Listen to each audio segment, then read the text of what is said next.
Monsieur Roger Allard, enchanté et honoré de vous rencontrer. Ça fait des années que j'attends ce moment-là, je ne vous le cacherai pas.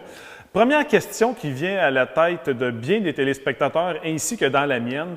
Sidney Allard, Roger Allard, est-ce que c'est un arbre généalogique qui se partage ou c'est des branches complètement différentes? Ça se partage au 14e siècle.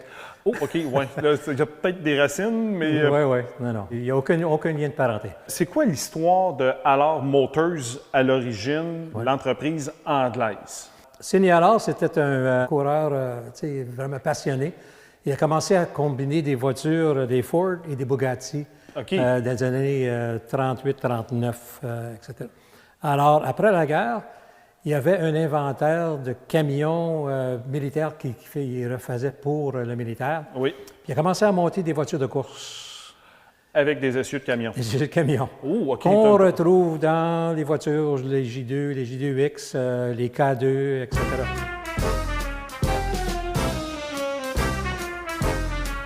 Il y a à peu près 1900 voitures qui ont été fabriquées, donc à peu près 15 modèles. Et vu que c'était un pilote, il y a surtout la voiture, la série K et la série J, qui sont des voitures de compétition. Des voitures sport, là, proprement dites. Là. Alors, il a fait le 3e place aux 24 heures du Mans. Premier dans le Rallye Monte-Carlo avec une P1. OK. Mais en tout et partout, la J2X, qui m'intéresse particulièrement, il n'y en a que 83 exemplaires entre 51 et 54. L'entreprise ferme ses portes ou du moins vit des difficultés substantielles en 1959. 59, oui. Quand il a fermé sa boutique de voitures, il a commencé à faire des kits de dragster. Ah! OK. Puis ça s'appelait le Dragon. Puis il a fait un peu de rallye aussi par après, mais c'est en 64 qu'il est décédé.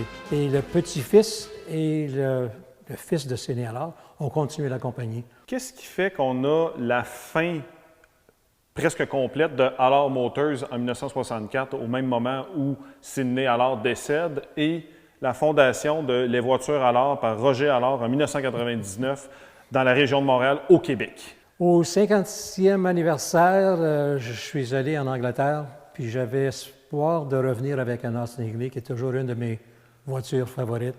C'était un concours de circonstances. Je passais à l'extérieur, j'ai vu une caisse de lait là, avec les lits tout empilés dedans. J'ai vu mon nom de famille dedans. J'ai dit, qu'est-ce que c'est ça? Je ramasse ça, puis je vois une J2X à la couverture. J'ai dit, qu'est-ce que c'est ça? Je ne connaissais pas les Allard à cette époque-là. J'ai dit, je vais aller au musée Beaulieu, à l'ouest d'Angleterre, pour voir si je peux en trouver une. Et effectivement, j'ai vu ma première J2X, qui, par coïncidence, était en exposition juste à côté de Austin Healey 3000. OK.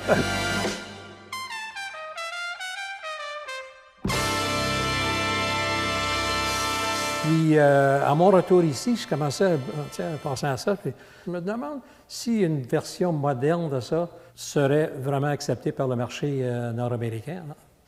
Alors, j'ai fait des études de marché. Puis j'ai vu que, oui, les gens connaissaient encore les Allard, puis le grondement, puis les courses, puis tout ça. Puis là, vous vous êtes dit, bien, je me lance. C'est ça, oui. Donc, on est ici dans vos ateliers sur la Rive-Nord de Montréal et je ne vous cacherai pas que je meurs d'envie de voir une J2X de mes yeux vus. Est-ce qu'on peut y aller? Absolument. Oh! Si vous saviez, ça fait combien d'années que j'attends de voir une J2X. Expliquez-moi, c'est quoi cette voiture-là? Qu'est-ce que vous faites avec cette voiture-là? Je maintiens la tradition de la marque 1, qui est l'original, avec des moteurs GM et des moteurs Chrysler. V8, évidemment. C'est ça, toujours V8. À l'époque, c'était des Chrysler HMI 331 ou des Cadillac 331. OK. Le modèle qui précédait celui-ci, c'était le J2. Les autres, c'était surtout du Ford Mercury, des Flathead. Ouais. Mais la J2X, c'était une évolution. Avec un empattement un peu plus long aussi. Oui, c'est du HMI, 5.7, 6.1, 6.4. Dans le GM, c'est Corvette C2, la Corvette le LS3 et le Cadillac LSA. OK, donc alors, c'est du gros on moteur. a une gamme là, de 350 à 500 quelques chevaux. Chose qui est importante à se souvenir, c'est que l'original était en aluminium. Sauf que si vous faites cette voiture-là en aluminium, le cockpit là, devient une zone très, très chaude. Puis, j'ai un copain qui a une J2, puis on a fait à peu près 60 000 de route autour de Portland, puis son espadrille a fondu sur la pédale à gaz. Pour montrer comment chaud que c'est.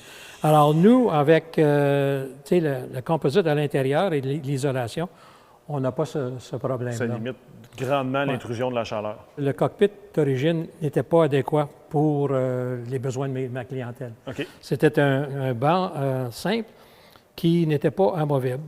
Alors, nous, on a ajouté 6 pouces dans la longueur de la porte, à peu près, proportionnellement, à peu près 1,5 pouce dans la hauteur, qui nous permet d'avoir un accès très facile à l'intérieur. Plus facile, ben oui. Et on descend le centre de gravité substantiellement. Ça donne une meilleure conduite, meilleure facilité. La position de conduite aussi doit être plus intéressante. Ouais. Et aussi, l'original n'avait pas de coffre arrière. OK. Alors, on a un coffre ici qui peut prendre 2 sacs de golf. Ça va jusqu'au fond ici. Oui, dans les ailes complètement. Dans les ailes complètement. Je suis en train de dessiner maintenant un jeu de valises cuivre avec le numéro de série de la voiture, aussi un petit coffre d'outils avec le numéro de série de la voiture.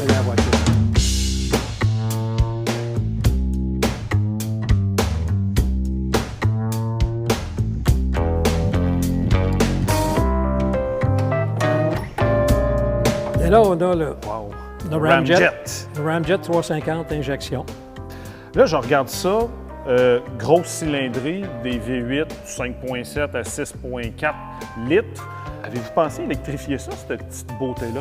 C'est un sujet qu'on discute sur une base hebdomadaire, qui est toujours sur la table. Il y a des gens qui ne veulent pas se départir du vroom-vroom. Ouais. Ça joue beaucoup, mais pour certains marchés en Europe et d'autres qui simplement veulent avoir une voiture de plaisance, ils ne vont pas avoir le vroom-vroom.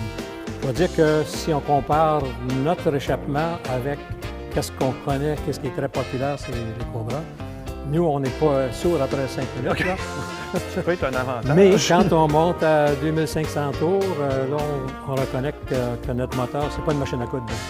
Oui, c'est rare que quand c'est écrit Ramjet sur un moteur que c'est pour une machine à coudre, effectivement. Ouais. Est-ce que je peux l'essayer? J'attendais que vous me le demandiez. Oh oui! Bon, bien, sans plus attendre, je me lance au volant d'une alors.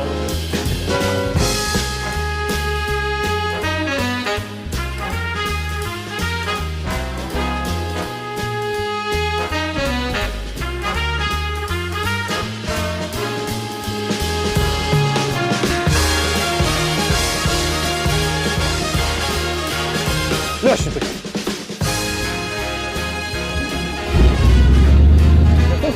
Salut! Bonne route! J'espère qu'il va revenir.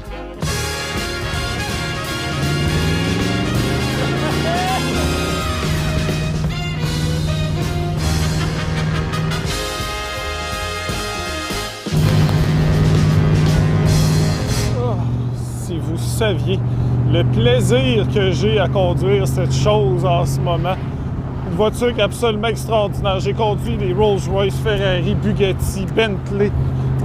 Il y a peu de voitures qui donnent le sentiment de satisfaction que ce véhicule-là peut vous donner. Honnêtement, c'est un voyage dans le temps tout en étant moderne. La conduite est merveilleuse. On est connecté avec la voiture comme j'ai rarement expérimenté ça. Voiture très, très basse, les portes coupées, pas de toit, sous forme de style de speedster, parce qu'il n'y a pas vraiment de pare-brise. J'ai 2 petites lunettes devant moi, que là, le port de la lunette de soleil, qui est, je vous dirais, un peu obligatoire, sinon je ne verrais absolument rien. La position est hallucinante parce que, bon, je suis quand même assez grand, donc j'ai le capot en surplomb. Vraiment, c'est magnifique. On voit les ailes, les gros projecteurs à l'avant aussi. Même chose pour ce qui est au niveau du tableau de bord. Le comportement du véhicule, bien écoutez, il ne fait pas de déception non plus. Regardez ça. Il pousse le V8 du moteur. C'est hallucinant la puissance que j'ai ici. C'est seulement 370 chevaux, mais c'est quand même malade considérant le poids du véhicule. La direction, évidemment, n'est pas assistée. Et ça, bien, ce que ça fait, bien, c'est pas compliqué, c'est que ça nous donne encore plus de sensations, encore plus de contact avec la route. Quelle machine extraordinaire. Monsieur Allard, vous avez fait un bijou.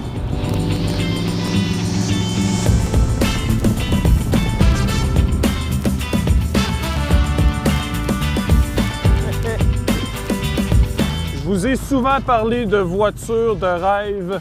Eh bien, je viens d'en conduire une voiture en fait dont je rêvais depuis plus de 22 ans et c'est accompli et la voiture ne m'a vraiment pas déçu. Je comprends maintenant pourquoi Carroll Shelby a été inspiré par la Allard, une voiture qui est complètement hallucinante.